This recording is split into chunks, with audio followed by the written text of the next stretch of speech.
आता गया। आज देखिए अभी रोड मारी और ऐसे कई जगह है जहाँ रोड नहीं है। मौत हुई तो जनाजा नहीं जा सकता, ऐसे गलियां हैं। मैं बताता हूँ, डेवलपमेंट की बात करने वालों मुझसे मिलो आके।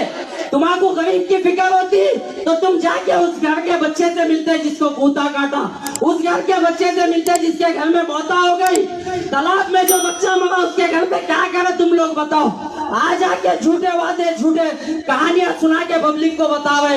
मेरा काम है कोई भी आओ, मेरा काम हक का है, बताते रहूंगा। कोई भी चीज नहीं दो और ताकतों को मजबूर कर दूंगा काम करने पर। केलर साहब के ये वादे हैं कि हर जगह 28 वार्डों में पानी के वार्ड फिल्टर डालेंगे मुसलमान अवाम के लिए। यह केलर साहब का वादा है, मुझसे किया गया। और आपको मालूम है वादे करते हैं और केलर साहब को कोई कमी नहीं है। वो जीतो या ना जीतो, अल्लाह ताला उनके अंदर दिया तो बरोबर डालते। और मेरे को उम्मीद है मेरे बाप है ना, केलर साहब को जिताइए। ये आपके लिए, आपके बच्चों के लिए, हर चीज के लिए मुस्तकबिल का सहारा बनेगा। ये अवाम को, कानून को और हर चीज को मजबूर कर देंगे आप पर आने पर। किसी को ये फिक्र है वोट डालने से पहले, कोई ये सोचता है कि उस घर में मौत हुई थी वो कैसे लेके गए। एक घर मैं बताता हूँ पूरा कीचड़ भरा हुआ था, वो अपने जेब के पैसों से मट्टी डाल के मौता लेके गए। ऐसे कह रहे हैं जलपल्ली के अंदर। क्या आप लोग गए वहाँ पे? आज बातें करने आ जा रहे जहाँ बोले वहाँ खाली झूठे वादे। आपके साथ किसको फिर लेके फिर आए आप? क्या बताओ अवाम को? क्या तुम्हें डर के वोट डालना? अवाम अपना हक है वोट। और आप माँ बहनों को बोल रहा हूँ वोट कोई भी कुछ भी पैसे दियो बरोबर लियो और वोट जो केलर साहब को डालो, अंदर कोई चीज नहीं दिखती। एक अहम बात बोलो, ये लोग डरा के भी जाएंगे कि हमें मालूम होता वोट डाले तो। सब में अहम बात बोलो कि अंदर कोई चीज नहीं, किसी को नहीं मालूम होता। आपका हक है, आप डालना वोट और जिताना। एक ही मकसद है अपना, डेवलपमेंट बरोबर लाएंगे। खातिरों को फिर से जेल को भी जाएंगे। आप लोगों की दुआ रही तो बरोबर कानूनी कार्रवाई मैं अकेला करूं। अब केलर साहब भी मेरे को वादा कर रहे हैं, इंशाल्लाह मैं बढ़ते दम तक अपनी सांस गए तक लड़ते रहूंगा आवाम के वास्ते। हमें कोई चीज नहीं चाहिए। मेरा भाई जब तुमसे ये कहा था कि जब समझ में नहीं आया कि मेरी दुश्मनी तुम लोगों से नहीं है भाई, मेरी दुश्मनी तुम लोगों से नहीं है भाई, मेरी दुश्मनी कौम और मिल्लत, तुम्हारे कुर्सियों पे मेरी दुश्मनी है। तुम अगर कुर्सी को छोड़ देंगे तो कोई और बैठेगा, उसको बोलूंगा वो मजबूर होकर काम कराएगा। तुम्हारे पेट में मुंडी डालकर झुककर मिलूंगा, कहा था मेरा भाई। आज भी मौजूद है सोशल मीडिया के अंदर। अली आप लोगों के बीच में अली मस्कती साहब भी आ चुके हैं और ये आंसू रहा नहीं जाना चाहिए मेरे भाई बहनों। थोड़ा पानी पी लो बेटे, थोड़ा पानी पी लो, थोड़ा पानी पी लो, थोड़ा पानी पी लो।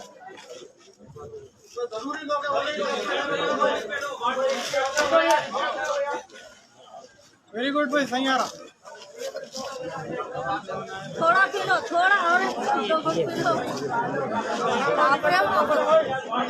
दियो भाई। और दो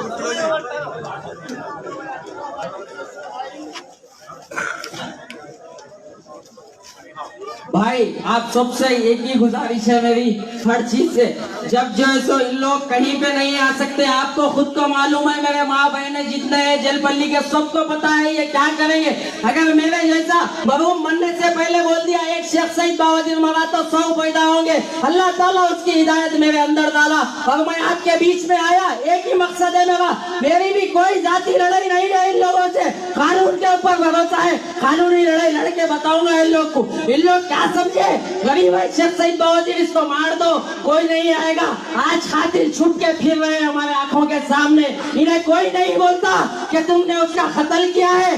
कोई इसमें इतना दम नहीं कि खत्म किया। मैं बोलता हूँ अहमद सादी, अब्दुल्ला सादी, उमर सादी, क्या नाम उसका, साले सादी जो छोटा है, उन्हें ये चारों ने मिलकर मेरे भाई का कत्ल करवाया। किस लिए ये जलपल्ली की आवाज उठा रहा था? इसीलिए क्या ये तुम्हारे पेट में बूंदी डालकर नहीं मिलता बोला? इसीलिए क्या तुम्हारे पास छुट्टा नहीं बोला? इसीलिए कई बार तुमने नहीं कहा कि हम खरीद लेंगे तुझे, हाँ पैसे देंगे तुझे, जमीन देंगे तुझे, क्या तुमने नहीं कहा? उसने कहा मेरे भाई को, मैं भी बोला कि ये खत्म कर ले मेरे भाई। भाई ने कहा मेरी कौम का सौदा मैं नहीं कर सकता, मेरी कौम का सौदा नहीं, मैं मर जाऊंगा मगर मेरी कौम का सौदा नहीं करूंगा। तो आज मुझे बोलने वालों को बोल रहा हूँ, जो मेरे खास है उनको भी बोल रहा हूँ कि जो है खत्म कर लो बोल रहे हैं आज मुझे, और ये खत्म कर लो बोलने वाले, अगर तुम्हारा भाई मरता तो तुम आज खत्म कर लेते, तुम्हारा भाई मरता तो खत्म कर लेते, आप बोलो मिल लेते इनसे। इसीलिए बोलो खत्म कर लो, नहीं जो अल्लाह फैसला करेंगे उसके ऊपर बराबर राजी रहेंगे हम। केएलआर साहब के वादों पे आपको ये चीज बताने आया हूँ मैं को आप कभी भी बुला सकते हैं, मैं आपके दौरान में रहता हूँ, कभी भी आवाज को हुकूमत तक पहुँचा दो। जहाँ जहाँ रोड डाले गए थे अभी कई इलाके उसको मजबूर करने वाला ये सब आपको मालूम है, मरहूम शेख सईद बावजीर था। अगर इन्हें मजबूर नहीं करता मेरा भाई तो आज ये डाले थे लोग महिला बेटी को पूछ के नहीं देखते थे। खाली इन लोग का काम बड़े बड़े एसियों के गाड़ियों में फिरना, सुकून से फिरना, दूसरा काम कुछ नहीं है, गुंडागर्दी करना। मैं इसीलिए कह रहा हूँ केएलआर साहब को जिता के भाई अक्सरियत से अपने को लाने का है, इसीलिए लाना है, कोई जाति मफाद नहीं है, अपना डेवलपमेंट चाहिए अपने को, इसीलिए केएलआर साहब को यहाँ पे लाना है। केएलआर साहब ने मुझसे वादा किया कहीं कुछ गफलत से हो जाए तो मुझे फोन करना और इमीडिएटली मैं आ जाऊंगा, गरीब के बीच में रह के काम करूंगा। आप बताइए सविता इंद्रावती कौन से बच्चे के घर पे गई मर गए बात, आप बताइए। आपको डराना है तो ये लोग जरूर आएंगे कि बोलेंगे उसको वोट दियो, इसको वोट दियो। 75 गज जमीन पे कोई घर बना सकता?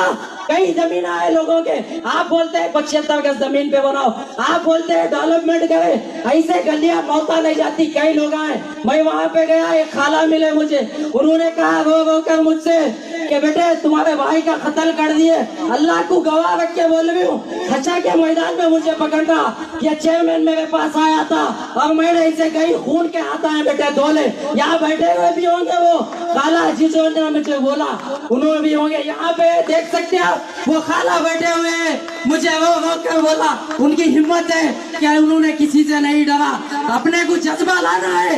ये खाला ने कहा चेयरमैन को, मैं बोली अल्लाह के पास जवाब देना है, इन्होंने कहा खून के हाथ आए बेटे धोले तेरे, चेयरमैन नीचे मुंडी डाल के चले गया। मुझे कुछ नहीं चाहिए, अवाम की खिदमत के लिए आया हूँ और मरते दम तक अवाम की खिदमत करूंगा। इंशाल्लाह मेरी सांस गए तक जलपल्ली के अंदर रहूंगा। ये लोग कैसा बुक करा दो, कुछ भी करा दो, मेरा वही नहीं डरा जेल से जाने, मैं नहीं डरता हूँ। इसीलिए पहले से बोल रहा हूँ, केस फॉल्स केस पुलिस वालों को बोल रहा हूँ, खास फॉल्स केस बुक करने से पहले तहकीकात करो, मेरे ऊपर कोई केस नहीं है, मुझे जुर्म करने वाला तो इसीलिए बोल रहा हूँ पुलिस वालों को, खास मेरे ऊपर फॉल्स केस मत बुक करो। एक फॉल्स केस पुलिस का मैं आपको बता के ऊपर चाकू निकाला मारने के लिए, मेरे भाई ने उस वक्त कंप्लेंट की, उसके 1.5 महीने के बाद चंद्रन गुट्टा पीएस वो चाहिए, ऐसा ही आज भी है, उन्होंने 1.5 महीने के बाद कंप्लेंट देते कि मुझे जान से मार देता। बोला क्यों भाई, 1.5 महीने तक आप ड्यूटी पे नहीं गए थे, 1.5 महीने के बाद ही क्यों याद आया आपको? मैं ये पूछना चाह रहा हूँ, सीपी साहब का मैं शुक्रगुजार हूँ, सीपी साहब जो आज आए हुए हैं, सीपी साहब जो हैदराबाद के आज आए हुए चंडेलिया साहब का शुक्रगुजार हूँ मैं, उन्होंने इन चोरों की शीट खोल दी। अगर सीपी साहब नहीं होते तो ये चोरों की शीट नहीं खुलती। आज वो शुक्रगुजार हूँ सीपी साहब का जो चोरों की शीट खोली। बॉडी शीट खुलने के बावजूद आज अवाम के बीच में फिर भाई गुंडागर्दी कर लेते हुए फिर भाई ये सीपी साहब को बोलना चाह रहा हूँ। अपनी तकरीर को खत्म करता हूँ, इंशाल्लाह फिर मिलेंगे। ये अवाम से हमेशा मिलते रहूंगा मैं, अवाम मुझे जानती है, पहचान का मोहताज नहीं हूँ। मेरे भाई की अल्लाह मरहूम की मग़फ़िरत फरमा दे, या अल्लाह मेरे भाई के जितने अधूरे काम थे उसको पूरा करने वाला बना दे। मेरे भाई के जाती काम नहीं थे, मेरा घर किराए का है आज भी, पहले भी किराया था, कोई पैसे वाला नहीं हूँ भाई, आपके सामने बोलो, जब भी गरीब था मेरा भाई, मैं आज हूँ, मैं भी गरीब हूँ, मगर अल्लाह का करम है, झुकने वाला नहीं बनाया, अल्लाह का शुक्र है। इसी बात पे मुझे फख्र है मुझे अल्लाह पे कि झुकने वाला जालिमों के सामने मुझे नहीं बनाया, लड़ने वाला बनाया। हिम्मत से पैसे के पीछे रुकने वाले और रहते, जाओ उन्हें खरीदो। इसीलिए माँ बहनों से मैं हमेशा मिलते रहूंगा कि लाड साहब जो आए हुए हैं, इन्होंने मुझे जो मौका दिया है इनके स्टेज पे, इन सब लोगों का मैं शुक्रिया अदा करता हूँ कि लाड साहब को भारी अक्सरियत से 30 नवंबर को केवल साहब को भारी अक्सरियत से कामयाब करो। कामयाब करने का मकसद अपना कुछ नहीं है, बस डेवलपमेंट। मासूम बच्चे हैं यहाँ पर, उनके कॉलेज का, स्कूल का, दवाखाने का, ये सब केवल साहब के वादे हैं इंशाअल्लाह। शुक्रिया, खुदा हाफिज, जय हिंद। जैसा कि आपने दिल भरी कहानी सुना है, मैं इसके बावजूद भी आप लोगों से पूछता हूँ, क्या बताइए आप लोग इसके बावजूद भी बीआरएस को वोट देंगे? देंगे आप लोग? फिर बताइए किसको देंगे आप लोग वोट अपना? केएलआर साहब के हाथ मजबूत कीजिए। ऐसे मजलूमों को बचाने के वास्ते मेरे भाइयों और बहनों, अपने दिल में शेख सईद बावजीर की मोहब्बत दफन करके 30 तारीख के दिन ऐसा बटन दबाइए कि वो बटन की आवाज दिल्ली जगह